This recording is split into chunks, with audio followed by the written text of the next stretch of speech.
Hello, we are here doing our very first interview for The Blind Journey in collaboration with See No Evil Production. We have our very first guest. Her name is Juanita Herrera. She is out of Paris, California. So here we are. Hello, Juanita. Hi, How are you this morning? I'm doing great. Very good, very good. So, welcome. I have a list of questions that we gathered off social media to ask you. Okay, So we want some honest answers. I'm ready. All right. So the first question is, wait, you're blind? Since when? You're so pretty to be blind. I get this question a lot. Yes, I am blind. I was born with congenital glaucoma, which is glaucoma that presents itself at birth. I was able to see when I was younger, and I had 9 eye surgeries from the time I was 3 months old until I turned 3 years old. And I had some cornea transplants, and they weren't quite successful. So my body rejected them, and I ended up losing most of my sight when I was 3 years old. And I don't know what people mean by "you're too pretty to be blind." um, I I don't exactly know what that means. I think that there really shouldn't be um, a way to depict blind people. Each blind person is different, and each blind person is going to present themselves in a different manner. Um, and some of us blind people choose to do our hair and makeup and color coordinate our clothes. So there's others that don't necessarily care for that, and that's individual preference. It's nothing to do with blindness. All right. How do you travel while being blind? So this is a question that I get a lot, and people tell me all the time, I don't know how you do it, and I don't know how you travel. So first of all, in order to travel, you have to be confident, and you have to know what you're doing. So I currently have a guide dog, and his name is Jaden. He is my second guide dog. And before getting a guide dog, I had to learn how to use a white cane, which is the symbol of blind people. So if you see someone with a white cane, and the bottom is red with the tip, that represents blindness. Now, a lot of people think that it's awesome to have a pink or purple or blue cane, but every color symbolizes a different disability. So I would advise people to be very careful about picking their colors for their cane. The white cane is the international symbol of blindness. You need to learn and you need to master how to use your white cane. You also need to learn how to be well oriented. So you need to know where you're going in order for you to be able to direct your dog once you get a guide dog, so that you can tell the dog where to go. Once you've mastered all of those things, you can choose to travel on public transit using the bus, the train, light rail, whatever it is, walking, whatever it is that you choose to do. I personally do a combination of trains and rideshare companies, and every now and then I'll do buses. They're not my favorite, but I will do it if I have to. Other than that, those are my primary modes of transportation for now. Wow. Interesting. All right. So the next question here is, do you work? I do work. I am the director of a training program for an assistive technology company in Southern California. All right. And the fellow asks, do you get paid less because you are blind and a woman? No, I actually don't get paid less because I'm blind or I'm a woman. Legally, if my employer chose to pay me less than minimum wage, it would be acceptable, because in like 1929, I believe, a law was passed that people with disabilities were allowed to get paid less than their counterpart coworkers, simply for having a disability, because back then they believed that blind people were not as capable of completing the same kind of work as other people who were non-disabled. So that law is still in, it's still being enacted now, and we've been working alongside other organizations to get rid of it. And because now we believe that we have the proper technology in order for blind people to be able to work and complete the same tasks as their sighted counterparts. All right. Are there other people who are blind and work? There are other people who are blind and work. I know many. Just to name a few, like there's a lot of celebrities that are blind and are obviously very successful.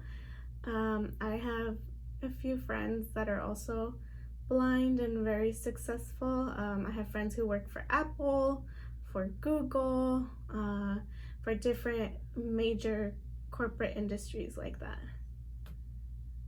Oh, okay. And how did you get this job? How did I get this job? I think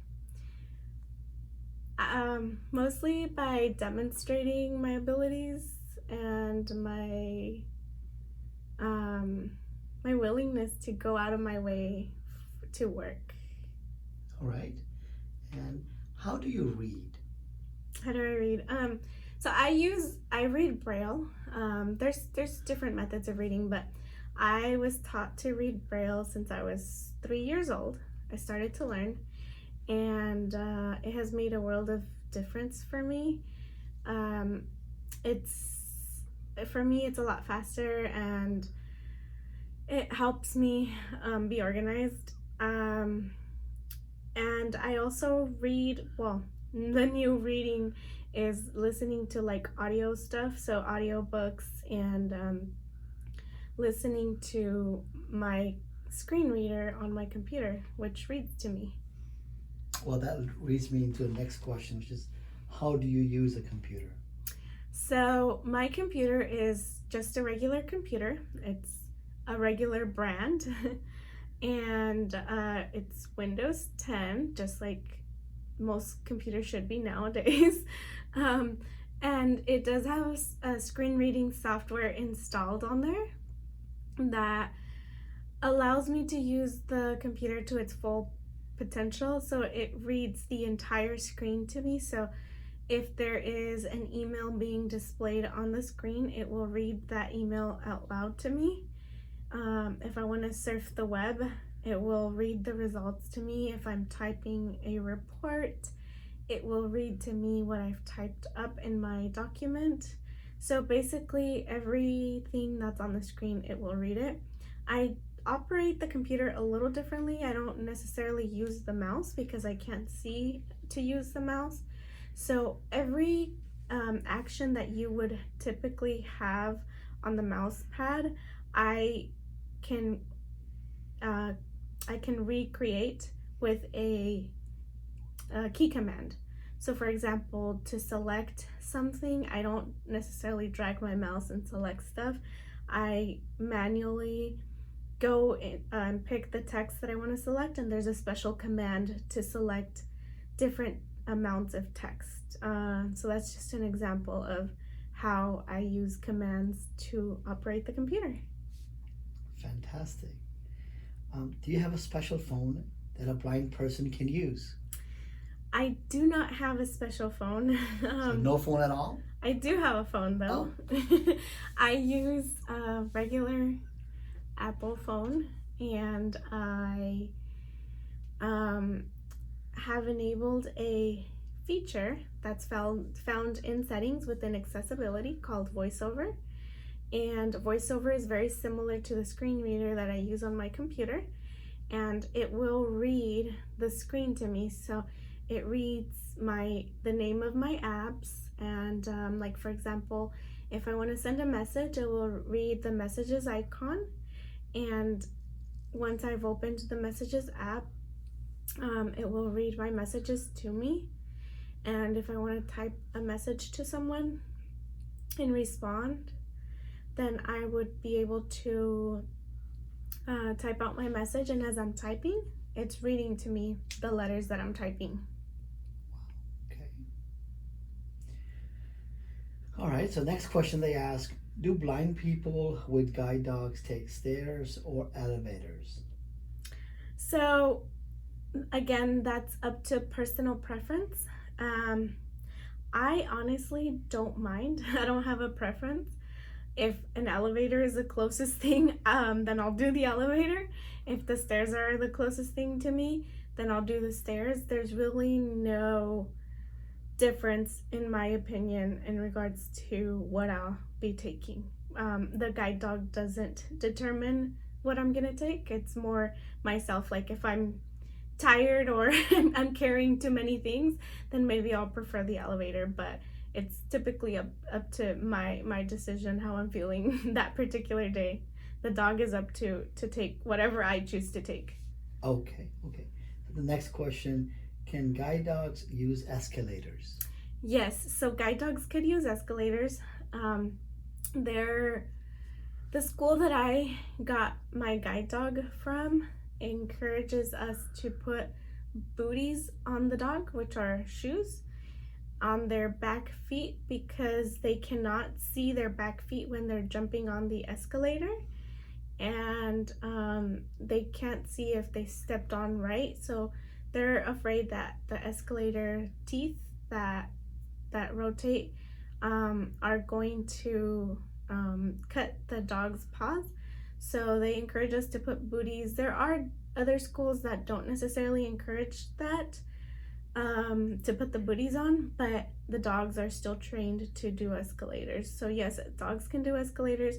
They just have to learn how to use them, and that's part of their training. Okay. Next questions. What do you think of blindness metaphors? What do I think about blindness metaphors? This is an interesting question, because I remember when I was in college, a lot of these would come up. And so I think when blindness metaphors were